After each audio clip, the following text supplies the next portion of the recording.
afternoon. I'm in Wandsworth today, and I'm with the wonderful Pascall Gerrard, who is the founder of Streetcube. Welcome, Pascall. Hey, Jenny. Nice to meet you. How are you? I'm very well, thank you. So let's start by asking you, what is Streetcube? Can you tell me a bit about it? Sure.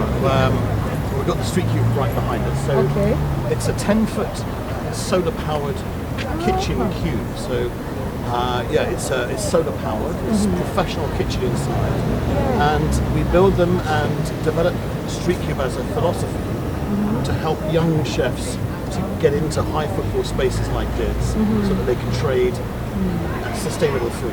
Right. Tell me. So is this a market also? Yeah, so we have a market that comes here on weekends, Friday, Saturday, Sunday, to complement the street cubes. Yes. And farmers market traders bring produce like organic fruit and veg, bread, fish, meat, cheese, etc. And the chefs use some of that as well. You know, they've got an agreement with us that the chef has to focus on sustainability. So that means cutting CO2. Right. Improving public health and championing sustainable food. I mean, not many people really understand what that is at the moment. I didn't either, but I did a lot of research, and really sustainable food, sustainability is about cutting our CO2 budgets, really. Is that within the food as well? Actually, with the ingredients in the food? Yes, indeed, yes. So the simple way to do that is to rely on a more local system that's using more organic food and that's using more seasonal food. We also eliminate all plastic and we eliminate food waste as well. So all of those things combined can help us to reduce the CO2 in food by up to 80%. Okay. So in a way, with this living wall as well. Tell me about this wall. Well, it's a living wall. It's basically more symbolic, but it represents. I mean, it's actually very functional as well because it sequesters CO2. That means it sucks in CO2 and it breathes out oxygen, clean oxygen. So here you can see we've got some wild strawberries growing as well, and we've got some thyme, we've got some dill, we've got some fennel, we've got some mint, oregano, marjoram. You know, everything here is edible. And the chefs use it as they cook in as well? Well, no, they don't use it in their cooking. They use others in their cooking, but this is sitting out here doing a function. It's sucking in bad air and pushing out clean air. But it's also symbolic. It shows, it's the first flag of the fact that we are sustainable and that we care about nature. I mean, nature has a really, really important role to play in our world, and we seem to have forgotten the importance of nature. You know, money seems to have trumped nature, but you know, I see this as a battle, and there's only going to be one winner, and that's nature in the end. So we are sort of staring a catastrophe in the face with extinction. So the fifth mass extinction was during the Jurassic period, 185 million years ago, when we saw off the last of the dinosaurs. And we've got evidence of that on our Jurassic coast in Dorset. So if you go down to Dorset, you go to places like the Dome d'Or and Boscombe, for example, you'll find remains, you'll find evidence of the last mass extinction. Now we're looking at the sixth mass extinction, humans. So, you know, we're in the age of the Holocene, which is the human age, but we're moving towards a new geological time period called the Anthropocene. Anthropocene relates to man, and if you like, the evidence of man's destruction, if you like, on the planet. So the Anthropocene is measured in, geological time periods are measured in layers. So you'll see when you cut a rock in half, you'll see many different layers. You say, well, this is the Cretaceous period, and this is the Triassic, and this is Jurassic. But for the Anthropocene period, you'll see a layer of plastic. Oh, wow. So did you do a lot of research to find this out? Yeah, I'm always reading stuff. I'm always fascinated about, you know, how the world functions. You know, I did a journalism degree many years ago and done a lot of travelling, and the thing that really spurred me on to doing something about Streetcube was that my daughter was born with celiac disease. Celiac disease is a gut microbiome problem which is caused by it's an allergy to gluten. Now I've studied a link with with this condition of celiac disease, and I've noticed that there's a very strong correlation to the use of pesticides and the increase on gut diseases, gut health, irritable bowel syndrome, diverticulosis, celiac disease, and all these things, and autoimmune systems are really sort of going a bit wrong because of, I think, the overuse of chemical pesticides. And the problem with using chemical pesticides is that the more you use, the more you need to use. And the other thing is that nowadays, a lot of us don't realise that a lot of our seeds for growing food are privately owned. They are copyrighted. Ooh, did you know that? I did and they're not know privately that. owned. I did not know that. More than 60-70% of the world's seeds. We don't hear about this. Where do you need to find this here? How come we don't hear about this on the news or something like Research, Google it, it's all out there. Okay. If you put into Google who owns the majority of the world's seeds, you'll find the names of some companies, which I don't think is right, personally. Yeah. So what I set streetcube up for, because I realised, looking back at old photos in the 1970s and things like that, looking back at family images, one in particular was one of us walking through this fairground near Paris called La Fête des Loges. It's a little village called Loges, and the fête was the fête of Loges. And so looking back at those pictures I saw, everyone's skinny.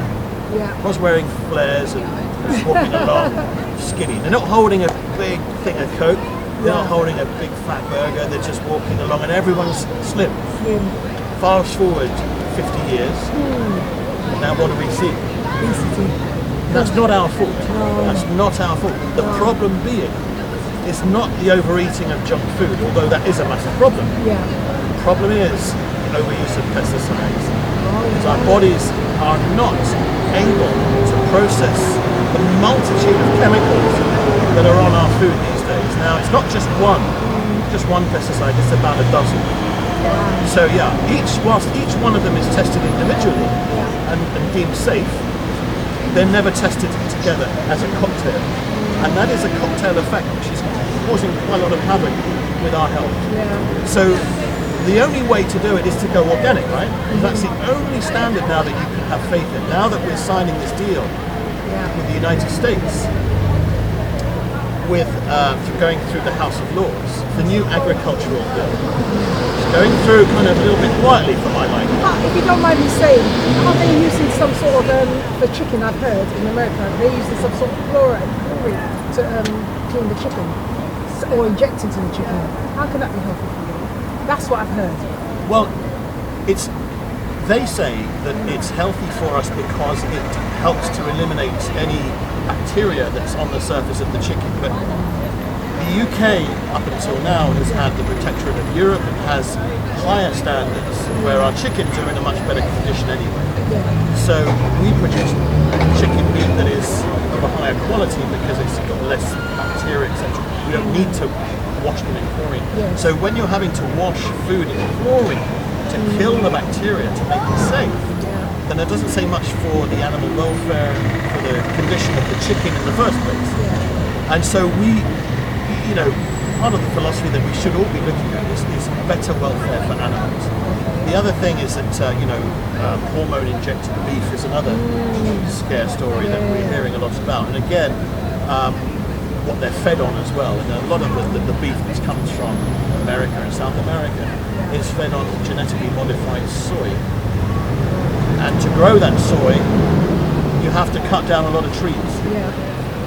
So the problem really about people turning vegan is mainly linked to sort of the 99 pence cheeseburgers that we all tend to be eating, and not realising that actually that beef is helping to destroy the rainforest, and that beef is being fed on genetically modified soy. Now, GM food is banned in the UK, it's banned in Europe, but it's not banned in America. Now, you can see what's coming, can't you? With the agricultural bill, we're very worried that we will abandon our protectorate against genetically modified food. And the scientists will argue, well, genetic modification is really just advancing up nature. That's what they say. They just tweak a little gene here and there, and nature would have gone there anyway. Well, that's not really the case. That's, you say, to sell to sell it to people and to our governments and sell. It's all money driven. But really, there is no proof, there is no evidence to back up those claims, because we haven't lived through that yet. By releasing genetically modified organisms into nature, we are changing things. We can never go back. So there's a lot of research out there. A lot of it we publish on our website at streetcube.org. Okay. So if you go to the website, you'll see on the left menu, Streetcube Science. Okay. Click on there. There's about 24 papers that I've researched personally. Yes. The IPCC, the Inter-Panel Committee to Climate Change, it's got the Paris Agreement on there.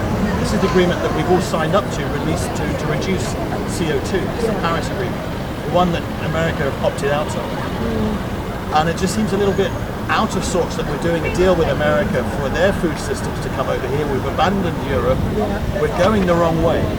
So this is why I started Streetcube, is to give young chefs the opportunity to help change the system, to trade and profitably. Because the first rule of sustainability is financial sustainability. I think if you cannot survive financially, forget it.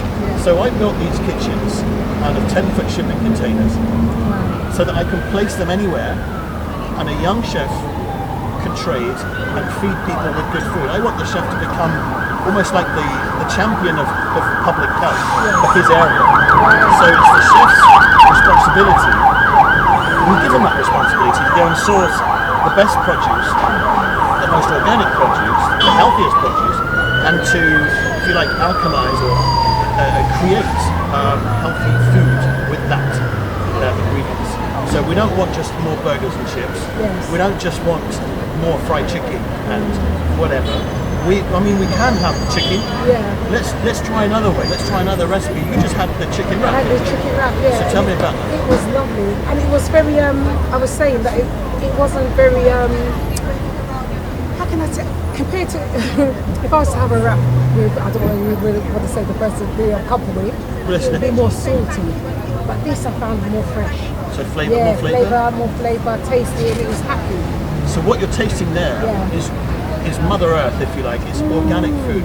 Because food that's non-organic is nowadays just grown in hydroponic factories. Yeah, I've seen. Enormous great big factories, and they're not really in contact with the soil.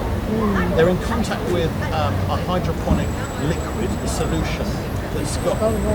Well, in times of extreme poverty, if we were to go into a massive crisis with food, then hydroponic solutions might be one option that we could look at. But really, at the moment, we need to be changing our soil system. The soil is the most important part of our planetary and our human health.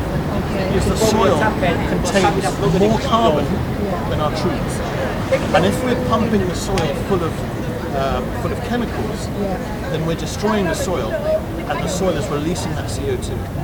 So we've got about 60 years left of soil health. If we carry on the way we're going, we won't have any soil left, because it will be barren, it will be infertile, and we won't grow food. The other thing is that's happening is that the overuse of pesticides, they disrupt the gut endocrine, the gut function in the insects that consume the pesticide. So the bee or whatever will consume that pesticide and go off and die. So we've seen a massive reduction in bee colonies in the last 50 years. We've seen more than 70% reduction in honeybees, and we need honeybees, we need pollinators to pollinate these plants. If we can't pollinate them, and the bee unwittingly goes from one flower to the next, taking that pollen and pollinating the next plant. So without bees, we just can't grow food. And so the glyphosate and all those other neonicotinoids and all those pesticides that we're using are killing our insects. But nature's smart. Nature finds a way, and so what actually is happening in reality is that they're resisting. Of course, as you would, they don't want to die. So they're finding more ways, and bacteria finds a way to get around these chemicals. So the answer for the chemical companies is to put more chemicals on them. So we've got to the level where in this country we're less than 2% organic. everything we consume has been treated with pesticides. 98% of everything we consume. Unless we physically look for the organic standard, we're consuming chemicals. Those chemicals, not just disrupting the insect's gut, they're disrupting ours as well. So our gut health problems, most of our diet-related conditions are as a result of an industrial, chemical, I call it a broken food system. But we're here to try and fix that. Do you think you're being heard? Oh, no, I'm not. But I've only got 2 small shipping container streetcube kitchens here, and I'm putting a 3rd one in a few weeks' time. But it's going to take some time. I mean, I think we will reach a critical mass eventually, where people are waking up. I mean, I see massive moves towards organic movement here. And you know, it's not just for the elite. And we built this in order so that everyone can have access to good food, because it's everyone's right to have access to good food. We might think that it's how we can only afford a 99 pence cheeseburger, but we want to make organic food available to everyone, because everyone has the right to access good food, not just the wealthy. It's here for everyone. So if you like, it's almost like, well, I want to focus on the Michelin standard, but make it accessible to everyone. So everyone's got a fiver, £6, and everyone can enjoy food that's healthier. And it's clean. I was saying as well, the food tastes so clean. Taste the cleanliness of it. So my next question is, well, you answered that. So streetcube is a project to help reduce the CO2, as you said, improve public health, and empower independent food products and producers and chefs to sell diversity to their clientele. Do you have any plans for any new locations? Yes, absolutely. We're talking to people all the time, and this is, I mean, we need help as well. I mean, there's only me and a couple of other people behind streetcube, and so we need help all the time. In fact, talking to people involved in streetcube, we're about to set up a scheme whereby we can offer a grant to young chefs worth up to about £50,000. Now that would include their own streetcube kitchen. It will include some training, and will include the first couple of months' rent. So we'll set them up for free. What we need in return is for them to go out and find the location. So that would be basically wherever you live, in London or in Manchester or whatever. If you say, well, that would make a fantastic location on the streetcube, I wonder who owns this land. Well, do some research for us, go and find out who owns the land, get in touch, we'll help you to put a streetcube there, we'll help you get set up in business. So that's what we're looking to do. But we would welcome that. Because you've been here for only a year. We've been here, just 1 year in May. Raymond Blanc came to open the project in May last year. So Raymond Blanc being a very famous world-class Michelin chef with 2 Michelin stars at the Manoir Roquette Saison up in Oxfordshire. So his son Olivier, who I met at the Sustainable Restaurant Association bash over in East London a couple of years ago, he joined the project and helped me considerably. And Raymond came to the opening here. And so he supports the project, with everything he can. And so we take a lot of some of that energy from Raymond, and we try to pass it on to the chefs. And you'll see all our chefs are very proud, wearing streetcube chef whites, looking very professional, and their methods here are very professional. I'm sure you get a chance to have a look at what they're doing later on. Definitely, around that. But they're built really. I mean, I had no idea about COVID-19. I had no idea that would happen. That was a shock. But it was a shock. But it turned out that the streetcube kitchens were actually almost made to deal with COVID, because you've got that natural distance between the chef and the customer. You've got about a 2-meter gap. So did it affect you much? We remained open. I mean, trade here just fell off a cliff. No one came here for a long time. But we started delivering meals for homeless. We started delivering meals for NHS staff. We started delivering meals for people that couldn't make it out. And we did all we could to help those people. But now, life has gone back to normal. I think we're probably about 20% of normal. But we're back. We're back in business. There's people on the piazza and some life. Well, Pascall. I want to just say thank you so much for your short interview here. And before I go, I want to ask you 5 random questions. Yeah. Are you ready? Yeah, sure. Okay, number 1 is, how would you describe yourself in 1 word? Just 1. Creative. I like that. Why? Well, I've always been artistic. Yes. Why am I creative? I guess it's just my place in the family. I was second born. I had to listen to my big brother all the time. Yeah. And I guess the quieter ones are the more observant ones. Maybe you listen more, and I guess I translate that into art and creativity. And he was always the one getting in trouble. I was always the one like staying out of it. So yeah, I guess it's my time at I was born in July, so maybe that's got some sort of creativity in that sense. But, Thank you for that. What do you love? well, I love people. I love food. I love traveling. I love connecting people through food. And well, I love nature. I love the planet. I love the fact that we have such an amazing life that we enjoy. And I love learning about things. And I love to sort of. Sometimes you get yourself into a really bad situation, but if you just hang on, sometimes it gets better as well. Yes. So life has its ups and downs, and life is a learning journey. Yes. So I love all that kind of stuff. So you take the rough with the smooth. Right? Okay. And what do you? That question's gone wrong. Okay, I'll come back to that one. What would you like to change, either about the world or your own life? Let's start with the world first. Yeah, well, it's a big question. That's a big one, isn't Big it? question. I'd like to change, the course of humanity. I'd like us to actually realise our true potential as a race. As a combined, race of people. We're all the same. No matter what our colour, our creed, our religion. That's right. We've got 2 arms, legs, eyes, mouth, everything. Born the same way. I mean, if I was a banana, maybe we'd be different. I know. I'd be pineapple. Well, I'd be in a banana. I might give that a go. But yeah, a big world vision would be to unite everybody through food and good health. Yeah. Okay. And what about your own life? What would you like to change about your own life? If there's anything, it might not be.